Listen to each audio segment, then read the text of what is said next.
मेरा रिश्ता बहुत जल्दी में तय हुआ था। 2 महीने में ही शादी की तारीख भी रख दी गई। मेरे पापा कुछ ज़्यादा मौलवी टाइप थे, इसलिए किसी को ज़रूरत ही नहीं थी कि मुझे लड़के की तस्वीर दिखा दे। लेकिन बहरहाल मैंने अपनी भाभी के मुंह से लड़के की तारीफ बहुत सुनी थी कि लड़का देखने में बहुत अच्छा है, खूबसूरत नौजवान है। हुस्न में तो मैं भी किसी से कम ना थी, इसलिए भाभी की बातों से मैं कुछ चुप हो गई। और फिर शादी में भी वक्त बहुत कम था। ये तो महीने बहुत तेज़ी से गुजर गए। शादी का दिन आया तो शादी के बाद एक बड़ी सी चादर मुझ पर उड़ा दी गई। मेरी सास ने मुझे कमरे में बिठा दिया, लेकिन मेरी सास के चेहरे पर अजीब सी हवासी सी छाई हुई थी।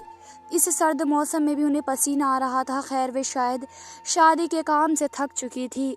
जैसे ही वे मेरे कमरे से बाहर गईं तो मैं कमरे को देखना शुरू कर। मेरा कमरा काफ़ी बड़ा था और मेरे ले आए हुए जहेज से बहुत ही खूबसूरती से सजाया गया था। उस पर फूलों की सजावट ने तो कमरे की खूबसूरती को और 2-4 गुना कर दिया। मेरे दिल में भी हसीन ख्यालात आने लगे थे। कमरे का माहौल बहुत ही अच्छा था। यकीनन ये कमरे की सजावट मेरे पति ने करी थी। उसे पता है कि उसे अपनी रात को कैसे मेरे लिए यादगार बनाना है। ये सोचकर मैं शर्म से लाल हो गई। आमिर के बारे में सोचकर ही मेरा दिल आज जोर से धड़क रहा था। लेकिन अचानक कमरे की लाइट बंद हो गई। एकदम से ही कमरा अंधेरे में डूब चुका था। दिसंबर का महीना था, इसलिए गर्मी का तो सवाल ही पैदा नहीं होता था। सर्दी बहुत हो रही थी, लेकिन इस अंधेरे में मुझे कुछ दिखाई नहीं दे रहा था। मैं यही सोच रही थी कि एकदम से लाइट क्यों चली गई। लेकिन इस वक्त मुझे कमरे के दरवाजे के खुलने की आवाज़ आई। कमरा खुलकर बंद हुआ था। मुझे सिर्फ एक काला साया ही नजर आया था। मैंने कहा, कौन है? तो फिर आवाज़ आई कि मैं आपका पति आमिर। यह सुनकर मैं शर्म के मारे आगे कुछ बोल ही नहीं पाई। आमिर मेरे पास आ गए और कहने लगे कि मोहल्ले में बिजली का ट्रांसफार्मर फूक गया है, इसलिए रात भर लाइट नहीं आएगी। यह सुनकर मैं कुछ परेशान हो गई थी, क्योंकि मुझे आमिर का चेहरा भी ठीक से नहीं दिख रहा था। मेरा मोबाइल मेरे पर्स में था और पर्स अंधेरे में न जाने कहाँ पर था, वरना मैं अपने मोबाइल की टॉर्च जला लेती। आमिर मेरे पास बैठ गए। मुझे लगा कि शायद मैं अपने मोबाइल की टॉर्च ऑन करेंगे, लेकिन उन्होंने ऐसा कुछ नहीं किया। कहने लगे कि मरियम, हमें ये रात अंधेरे में ही काटनी पड़ेगी, क्योंकि लाइट ठीक करने को सुबह में ही आएगा। मैं भला क्या जवाब दे सकती थी। मौसम सर्दी का था, इसलिए कमरा काफ़ी ठंडा था। आमिर ने मेरा हाथ पकड़ा, जो उस वक्त ठंडा हो रहा था, और 2 कड़े मेरे हाथ में पकड़वा दिए। कहने लगा कि आपकी मुंह दिखाई का तोहफा। इसके बाद वे मेरी तारीफ करने लगा। उसकी बातों में तो शायद कोई जादू था। मैं खोने लगी थी। वे मुझसे मोहब्बत का इजहार भी करता रहा, मगर मैं ठीक से उसका चेहरा देख नहीं पाई थी। लेकिन उसकी आवाज़ और मोहब्बत भरी बातों में ज़िंदगी भर न भूल पाती। आमिर की संगत में गुजरे लम्हे मेरे लिए बहुत ही कीमती बन गए थे। या यूं कहिए कि उसने उन लम्हों को मेरे लिए बहुत कीमती बना दिया था। उसकी संगत को पाकर मैं बहुत ज़्यादा खुश थी। मेरी आंख चिड़ियों की चहचहाट की तरह खुली थी। कमरे में रोशनी फैली हुई थी और कमरे में आने वाले गुलाब की खुशबू मुझे अभी तक आ रही थी। रात को आमिर की संगत का ख्याल आते ही मेरे चेहरे पर मुस्कुराहट सी आ गई। लेकिन जैसे ही मैं करवट बदली, बराबर की जगह बिल्कुल खाली थी। मैं एकदम से उठकर बैठ गई। क्या मैं काफ़ी देर तक सोती रही? कितनी बुरी बात है, ससुराल में मेरा पहला दिन है और मैं अभी तक सो रही हूँ। यहाँ तक कि आमिर भी उठकर जा चुके हैं। मुझे शर्मिंदगी होने लगी। आमिर को चाहिए था कि मुझे वे जगा देते। मैंने ये सोचते हुए जब सामने घड़ी की तरफ देखा तो सुबह के 6:30 बज रहे थे। मुझे थोड़ी सी तकलीफ होने लगी। ये ऐसा वक्त तो ना था कि आमिर मेरे पास से उठकर कहीं और जाते। बहरहाल मैंने अपने बिखरे बालों को संभाला और जूड़ा बांध लिया। धीरे से कमरे का दरवाज़ा खोला तो पूरे लॉन्च में सन्नाटा छाया हुआ था। मैं वापस अपने कमरे में आ गई, लेकिन मेरी आंखों से तो नींद ही गायब हो चुकी थी। आमिर इतनी सुबह कहाँ चले गए? बहरहाल ससुराल में मेरी पहली सुबह थी। मैं यूं मुंह उठाकर बाहर नहीं जा सकती थी, इसलिए कमरे में बैठकर अपने पति का इंतज़ार करती रही। 8 बजे के करीब मुझे कुछ आवाज़ आने लगी। मैं उठकर कमरे से बाहर निकली तो मेरी सांस लॉन्च में बैठी हुई हाफ रही थी और सर पर चादर ओढ़े बैठी थी, जैसे अभी कहीं से आई हो। मुझे देखकर बस हल्का सा मुस्कुराई और कहने लगी कि आओ बेटा, मेरे पास आकर बैठो। मैं धीरे से चलती हुई उनके पास जाकर बैठ गई। कहने लगी मेरी तबीयत अचानक से ख़राब हो गई थी, इसलिए आमिर मुझे डॉक्टर के पास ले गया। ये सुनकर मैं समझ गई कि आमिर कमरे में क्यों नहीं थे, लेकिन अपनी सांस की अगली बात ने तो मेरे होश ही उड़ा कर रख दिए। कहने लगी कि मरियम, मैं बहुत ज़्यादा शर्मिंदा हूँ। असल में जब मैं रात को तुम्हारे कमरे में तुम्हें बिठा कर चली गई तो मेरी तबीयत बिगड़ने लगी, इसलिए आमिर मुझे फ़ौरन से अस्पताल ले गए। गए। मेरा बीपी बढ़ गया था, पूरी रात अस्पताल में ही गुजर गई और अभी अभी वापस लौटे हैं। मुझे घर पर छोड़कर वे मेरी मेडिसिन लेने गए हैं। तुम भी क्या सोच रही होंगी कि शादी की रात भी पति कमरे में नहीं आया। अपनी सास की बातें सुनकर मेरे तो दिमाग में धमाके होने लगे। अगर आमिर हॉस्पिटल में थे तो रात को मेरे साथ मेरे कमरे में कौन था। मेरा दिल यूं था कि धड़कन ही भूल गया। मुझे बहुत चक्कर आने लगा। मुझे लगा कि परेशानी की वजह से मेरा दम घुट जाएगा। मैं किसके साथ रात बिताई थी? कौन था वह आदमी जो आमिर का नाम लेकर मेरे साथ इतना बड़ा और इतना गंदा काम खेल कर चुका था। मुझे लगा कि मैं गिर जाऊंगी। इस वक्त एक खुश शक्ल नौजवान लॉन्च में दाखिल हुआ। मुझे देखकर एक मुस्कुराहट उसके चेहरे पर फैल गई। मेरी सास ने कहा कि आ गया आमिर। आमिर ने मुझे सलाम किया। मेरे दिमाग में तो घंटियां सी बजने लगी। ये वे आवाज़ तो नहीं थी जिसे रात भर मेरे कानों में मोहब्बत भरी बातों का रस घोला था। मेरा दिल यूं था कि धड़कन ही भूल गया हो। मुझे अपने वजूद से घिन आने लगी। मैं खामोशी से उठकर अपने कमरे में चली गई। कुछ देर बाद जैसे ही मेरे कमरे का दरवाज़ा खुला, मेरा दिल ऐसा था कि जैसे किसी ने मुट्ठी में ले लिया हो। आमिर कमरे में दाखिल होकर दरवाज़ा बंद किया और बड़ी मुश्किल से कहने लगे, आई एम सॉरी। बहुत कुछ सोचा था कि शादी की रात की वजह से, लेकिन अब मेरी अम्मी की तबीयत बहुत ज़्यादा ख़राब हो चुकी थी, इसलिए मुझे अचानक से जाना पड़ा। लेकिन अपनी बहन से कह कर गया था कि वे तुम्हें बता दे कि मुझे देर हो जाएगी। क्या तुम्हें शाइस्ता ने बता दिया? आमिर मुझसे बात कर रहे थे और मैं खाली आंखों से उन्हें देख रही थी। उन्हें वाकई बहुत ज़्यादा देर हो गई थी। लफ्ज़ से मेरे मुंह से नहीं निकल रहे थे, आंसू मेरी आंखों से बहने लगे। मैंने ना में सर हिला दिया। मेरे कमरे में मेरी ननंद नहीं आई थी, ना ही उसने मुझे कुछ ऐसा बताया। कहने लगे कि वह लड़की बहुत भुलक्कड़ है, भूल गई होगी। अच्छा प्लीज़ रोना मत। मुझे अंदाज़ा है कि रात भर तुम परेशान रही होंगी। एक लड़की के लिए ऐसे लम्हे बहुत तकलीफ़ वाले होते हैं जब उसका पति पूरी रात कमरे में ना आए और वजह भी उसे मालूम ना हो। आमिर बहुत शर्मिंदगी से मुझसे माफ़ी मांग रहे थे, लेकिन मैं क्या बताती कि जो तकलीफ़ मुझ पर गुजरी है मैं तो उसे लफ्ज़ ही नहीं दे पा रही हूँ। मैं फूट फूट कर रोने लगी तो आमिर परेशान से हो गए। कहने लगे कि आई एम सॉरी, मुझसे आइंदा ऐसा नहीं होगा। मेरी बहन ऐसा भी नहीं करेगी। उन्होंने मुझे समझाने की कोशिश बहुत की। मेरे दोनों हाथ थामे, लेकिन मुझे तो करंट सा लग गया। मैंने फ़ौरन से उनके हाथों से अपने हाथ खींच लिए। मुझे हर चीज़ से डर महसूस हो रहा था, यहाँ तक कि आमिर से भी। मेरी हालत बहुत अजीब गरीब सी हो गई थी। वे मुझे देखकर परेशान हो गए। मैंने कहा कि आप मुझसे दूर रहिए। वे मेरी इस बात को मेरी नाराज़गी समझने लगे। मैं ये सोच रही थी कि अगर रात को आमिर मेरे साथ नहीं थे तो फिर कौन था। आमिर कहने लगे कि अच्छा ठीक है, तुम परेशान मत हो, आराम करो, मेरी ही गलती है, मुझे खुद तुम्हें बताना चाहिए था। ये कहकर वे कमरे से बाहर चले गए। मेरी हालत ख़राब होने लगी। मेरे कानों में रातों की बातें सुनाई आने लगी। वही प्यार भरी बातें, वही लहजा। मेरा पूरा वजूद कँपकँपाने लगा। अज़ियत शायद छोटा शब्द है जो मैं सह रही थी। जो मैं कह रही थी वे मौत के बराबर था। मैंने अपने दोनों हाथ अपने कानों पर रख लिए ताकि वे आवाज़ बंद हो सके, किसी अलग आदमी की।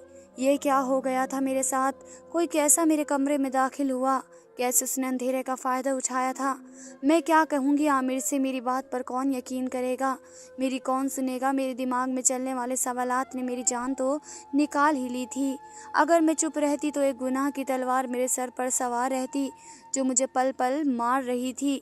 और अगर मैं सब कुछ आमिर को बता देती तो वह कभी भी मेरी बात पर भरोसा नहीं करते।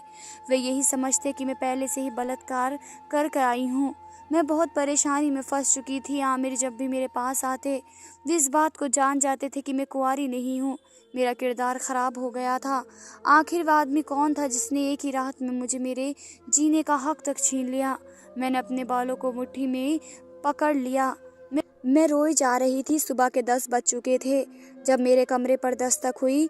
मेरी आंखें रो रो कर ख़राब हो चुकी थी। मैं जल्दी से अपने आंसू पहुँचे और मेरी ननंद थी। कहने लगी कि आओ मरियम, आकर नाश्ता कर लो। आमिर की जुड़वा बहन थी। ये 2 ही बहन भाई थे और घर में कोई भी मर्द ना था जो मेरे साथ ये गंदा काम करता। आखिर ये किसने किया था? यही एक सवाल मेरी जान ले रहा था। मैं वॉशरूम में चली गई, अपना मुंह हाथ धोया और कमरे से बाहर निकल गई। लॉन्च में नाश्ते में शाइस्ता और आमिर ही बैठे थे। मेरी सांस नहीं थी, शायद तबीयत ख़राब की वजह से सो रही थी। मैं आमिर के बराबर में बैठ गई। वे अपनी बहन को डांट रहे थे कि उन्होंने रात का पैगाम मुझे क्यों नहीं दिया। उन्होंने कहा कि मैं बहुत थकी हुई थी इसलिए जल्दी ही सोने के लिए चली गई। वहीं पर मुझ पे एक बात का भी पता चला। शाइस्ता कहने लगी कि रात को हमारे घर की लाइट बंद हो गई थी, हालांकि पूरे मोहल्ले की लाइट आ रही थी। ये सुनकर मेरे हाथ में पड़ा निवाला वहीं पर रुक गया। कहने लगी, भाई मुझे ये बात समझ में नहीं आ रही है कि हमारे घर की लाइट कैसे चली गई जबकि पूरे मोहल्ले की लाइट आ रही थी। और जब सुबह के टाइम मैंने देखा तो किसी ने हमारे घर में स्विच का बटन ऑफ किया हुआ था। पता नहीं ये सब किसने किया था। इस अंधेरे में मेरा सब कुछ रूठ गया था। आमिर शाइस्ता की बात सुनकर पहले तो कुछ सोच में पड़ गया, फिर कंधे उठाकर बोला कि हो सकता है कि मेरे दोस्तों ने शरारत की हो, अपने घर जाते टाइम वह स्विच ऑफ करके चले गए हो। यह कहकर आमिर ने बात खत्म कर दी। मैं नाश्ता करके कमरे में आ गई। मैं यही सोच रही थी कि मेरे साथ गलत काम करने वाला है कौन, जब मेरे मोबाइल पर बेल बजने लगी। मैंने मोबाइल उठाया तो अननोन नंबर था। मैंने जैसे ही फ़ोन उठाया मेरे होश उड़ गए। वही आदमी था। कहने लगा, कैसी हो मरियम। उसकी बात सुनकर मेरे हाथ से फ़ोन गिरते गिरते बचा। उसके पास मेरा नंबर भी था। कौन था वे? मैं बेहद घबरा गई थी। मैंने जिससे वह पूछा, कौन हो तुम? मेरी बात सुनकर वह एक ज़ोर से हंसने लगा। कहने लगा कि अभी भी यही पूछ रही हो मैं कौन हूँ? रात भूल गई हो क्या? मुझे तो वे लम्हे अभी तक याद आ रहे हैं। कहो तो कल की मुलाकात आज फिर से कर लूँ। ये बात सुनकर मेरे कानों में सीटियाँ सी बजने लगी। मैंने कहा, कौन हो तुम? तुमने मेरे साथ ये सब क्यों किया है? मेरी बात सुनकर वे फिर से हंसने लगा। कहने लगा कि तुम्हें दुल्हन के रूप में देखकर मैं पागल हो गया था, इसलिए मुझसे रहा नहीं गया। उसकी इस तरह की बातों मैं और ज़्यादा सुनना नहीं चाहती थी, इसलिए मैंने फ़ोन बंद कर दिया। कौन हो सकता था ये आदमी जिसे मेरा फ़ोन नंबर तक मालूम है? कितनी बुरी तरीके से अपने गुनाह को मान भी रहा है। मेरा दिल इस कदर बेचैन था कि शायद मैं अपनी तकलीफ़ और अजियत को शब्दों में बयां न कर सकूं। पूरा दिन मेरा परेशानी में ही गुजरा, लेकिन रात को मुझे फिर से इस नंबर से मैसेज आया कि अगर मैं आमिर को अपने करीब आने दिया तो वह आदमी मेरा राज सबको बता देगा और सबको बता देगा कि मेरा उससे शादी से पहले ही कोई चक्कर है और वह मेरे साथ हर तरीके के ताल्लुक भी कायम कर चुका है। इस बात को मैं आमिर से छुपाया था और वह मेरी ज़िंदगी को बर्बाद कर देगा, मेरा तलाक करवा देगा। मैं परेशान होकर रह गई थी। मैं बिल्कुल नहीं जानती थी कि आदमी कौन है। मैंने अपने पिछले सालों को खंगाल कर रख दिया कि कौन है, लेकिन मुझे कोई भी एक ऐसा आदमी याद नहीं आया जो इस तरीके से मेरी ज़िंदगी को बर्बाद कर रहा था। इसके बाद उस आदमी ने मुझे कुछ ऐसी तस्वीर दिखाई जो उसने शादी की पहली रात में मिली थी, जब मैं गहरी नींद में सो रही थी। ये देखकर तो मेरे होश उड़कर रह गए। मैं कई बार उससे ये सवाल दोहरा चुकी थी कि वह कौन है, क्यों मेरी ज़िंदगी बर्बाद कर रहा है, लेकिन जवाब में वह सिर्फ हंसने लगता। लेकिन ये राज भी बहुत दिनों तक राज नहीं रहा। मेरी जब भी रात को मेरे पास आता, वह मेरे पास आने की कोशिश करता। मैं किसी न किसी तरीके से उसे अपने आप से दूर कर देती, लेकिन जाहिर है वह मेरा पति था। कब तक वह मुझसे दूर रह सकता था? मेरे दिल में हर वक्त यही ख्याल रहता कि अगर आमिर मेरे करीब आ गया तो उसे मेरी पहली रात का सच मालूम हो जाएगा और वह मुझे तलाक दे देगा। और दूसरा डर ये था कि कहीं उस आदमी को ये पता चल गया तो वह ना आमिर को मेरे बारे में झूठी खबरें दे दे, मेरा घर बर्बाद कर दे। एक औरत के लिए उसका घर बहुत ज़्यादा मायने रखता है। कोई भी औरत शादी के बाद तलाक नहीं चाहती। मैं बेहद परेशान थी। मेरा दिल में हर वक्त खौफ रहने लगा। एक बार वह हुआ कि मेरे होश उड़ गए। मेरी ननंद शाइस्ता की मंगनी किसी अपने कजिन से हो गई थी। एक दिन वह हमारे घर पर आ गया। मेरी सास ने सुबह ही मुझे बता दिया था कि रात का खाना आज ये हमारे साथ ही करेगा, इसलिए मैंने खाने का इंतज़ाम भी किया। रात को जब कासिम आया तो मैं किचन में थी। शाइस्ता भी मेरे साथ किचन में खाना में काम करवा रही थी। जब सब कुछ तैयार हो गया तो कहने लगी कि भाभी प्लीज़ कासिम के सामने ये मत कहना कि खाना आपने बनाया है, बस यही कहना कि मैंने बनाया है। मेरी थोड़ी वैल्यू बढ़ जाएगी। हर बार मेरे खाने में नुस्खे निकालता है। शाइस्ता की मैं कैफियत जान सकती थी। लड़की बस यही ख्वाहिश होती है कि उसकी बनाई हुई चीज़ की तारीफ़ हो और उसकी बहुत ज़्यादा तारीफ़ हो। मैंने उसे मुस्कुरा कर कहा कि हाँ ठीक है, मैं कह दूँगी। वे खुश हो गई। जैसे ही मैंने खाना टेबल पर लगाया, जब कासिम सामने ही बैठा था, मैंने उसे सलाम किया। उसने इस बात में सर हिला दिया। अच्छा शक्ल का इंसान था। उसके बाद जो हुआ मेरे तो दिल ही धड़कना भूल गया। खाने की टेबल पर सब बैठ गए। ना जाने मुझे ऐसा क्यों महसूस हो रहा था कि कासिम मुझे अजीब सी नज़रों से देख रहा है। मुझे उसकी नज़रों से बहुत ज़्यादा उलझन हो गई थी। मैं आमिर के साथ टेबल पर बैठ गई। खाने का पहला निवाला लेते ही उसने कहा कि खाना बहुत ही मज़े का है।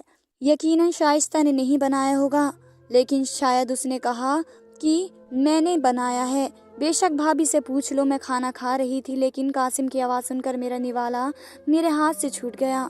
मैंने उसकी तरफ देखा और उसकी आंखों में जो कुछ मैंने देखा था मेरी जान निकालने के लिए काफ़ी था। वह बहुत ही अजीब सी मुस्कुराहट चेहरे पर सजाकर मुझे देख रहा था। मुझे लगा कि मैं सांस लेना भूल गई हूँ। यह आवाज़ कैसे भूल सकती थी मैं? इसकी आवाज़ में तो मेरी नींद उड़ा कर रख दी थी। मेरे दिल का चैन सब कुछ इसने बर्बाद कर दिया। कहने लगा कि खाना इतने मज़े का है कि दिल कर रहा है कि बनाने वाले का हाथ चूम लूं। वह मेरी तरफ देखकर बोल रहा था और उसी तरह जो उसने पहली रात मेरे साथ रात बिताने पर कहा था। मेरी सास भी उसके बराबर में बैठी हुई थी और मेरी सास का भांजा था। उन्होंने उसकी कमर पर थपकी लगा कर कहा कि शर्म करो। वह हंसने लगा। उसकी हंसने का अंदाज बिल्कुल वही था। मेरे कान धोखा नहीं खा सकते थे। ये वही आदमी था जिसने मुझे बर्बाद किया था। मेरा दिल चाह रहा था कि मैं अंदर ज़मीन में दफन हो जाऊं। मैं सोच भी नहीं सकती थी कि मेरी ननंद का होने वाला पति मेरे साथ इतना बड़ा खिलवाड़ कर सकता है। मैंने तो आज तक उसे देखा तक नहीं था, जानती तक नहीं थी मैं उसे। फिर क्यों उसने मेरी ज़िंदगी बर्बाद करके रख दी। खाना बीच में छोड़कर मैं वहाँ से अपने कमरे में चली गई। कुछ देर के बाद ही मेरे मोबाइल में मैसेज आया, मैं कल दोपहर को एक होटल के कमरे में पहुंच जाऊं, वरना वह मेरा राज सबको बता देगा। मैंने मोबाइल बंद कर दिया और अपना सर अपने हाथों की मुट्ठी में पकड़ लिया। मैं ये गुनाह नहीं करना चाहती थी, लेकिन अगर मैं सच भी बोल देती तो मेरी बात पर कोई भी यकीन नहीं करता। मैं बहुत बड़ी मुसीबत में फंस चुकी थी। पता नहीं वे मेरी बात पर एतबार करते भी या नहीं। मैंने आमिर से कहा कि आमिर, तुम मुझसे कितनी मोहब्बत करते हो। वे मुझे बहुत गौर से देखने लगे। कहने लगे कि क्या मतलब? अभी मैं तुमसे मोहब्बत ही कब की है? तुमने मुझे मौका ही कहाँ दिया है? शायद वे शरारत के मूड में थे, लेकिन मैं बहुत ज़्यादा सीरियस थी। मैंने कहा कि आपको कासिम कैसा लगता है? तो उन्होंने कहा कि हम दोनों के बीच में कासिम कहाँ से आने लगा। मैंने कहा मुझे बताओ कि कैसा लड़का है। कहने लगा अच्छा है, मेरे खाला का बेटा है, उनका इकलौता बेटा है। हाँ, थोड़ा अलग मिजाज का है, शादी के बाद सुधर जाएगा। मैंने कहा कि मुझे बिल्कुल भी वह अच्छा नहीं लगा। मेरी बात सुनकर आमिर के माथे पर परेशानी की लकीरें आ गई। कहने लगे कि आज तो तुमने ये कह दिया, लेकिन आइंदा मत कहना। शाइस्ता के सामने बिल्कुल भी मत कहना। अम्मी को अपने भांजे से बहुत मोहब्बत है। ये सुनकर मैंने तो हिम्मत जुटा रही थी आमिर से बात करूं। मैं खामोश हो गई। अगली रोज़ मैं होटल में गई तो कासिम पहले से ही कमरे में मौजूद था। मुझे देखकर कहने लगा, देख लो, आखिर तुम आ ही गई। मैं जानता था कि तुम्हें आना ही है। मैं रोने लगी। मैंने कहा कि मैंने तुम्हारा क्या बिगाड़ा है जो तुमने मेरे साथ ये सब किया। कहने लगा, मैं पहली बार तुम्हें दुल्हन के रूप में देखा तो मैं देखता ही रह गया। मेरा बस दिल तुम पर आ गया था, इसलिए अपनी खाला को मैंने ऐसी चीज़ खाने में डाल कर दी जिसका इनका बीपी हाई हो गया। मजबूरी में आमिर को उनके साथ हॉस्पिटल जाना पड़ा और मैंने फिर मेन स्विच ऑफ कर दिया और तुम्हारे कमरे में आ गया। शाइस्ता की नज़र में मैं घर से जा चुका था। मुझे जो चीज़ अच्छी लग जाए तो ये मुमकिन नहीं है कि कासिम उसे छोड़ दे। वे हर बात का कबूल कर चुका था। मैंने मुस्कुराकर उसे देखा और होटल के कमरे का दरवाज़ा खोल दिया। बाहर आमिर खड़े थे। मैं आमिर को अपने साथ लेकर आई थी ताकि वह हकीकत जान सके। उस वक्त आमिर की आंखें गुस्से से लाल थी। कासिम की तड़कती उड़ गई। कासिम ने भागने की भी कोशिश करी, लेकिन अब उन्होंने पकड़ लिया उसे और उसे बहुत ज़्यादा मारा और शाइस्ता का रिश्ता भी तोड़ दिया। शाइस्ता मेरे सामने बहुत शर्मिंदा थी और मैं बहुत ज़्यादा रो रही थी। कहने लगी कि तुम परेशान मत हो, तुम्हारी बात इस घर से बाहर नहीं जाएगी। मेरी वजह से तुम्हारे साथ ये सब कुछ हादसा हुआ है और मैं तुम्हें ऐसे नहीं छोड़ूंगा। आमिर ने मुझे अपना लिया था। धन्यवाद दोस्तों।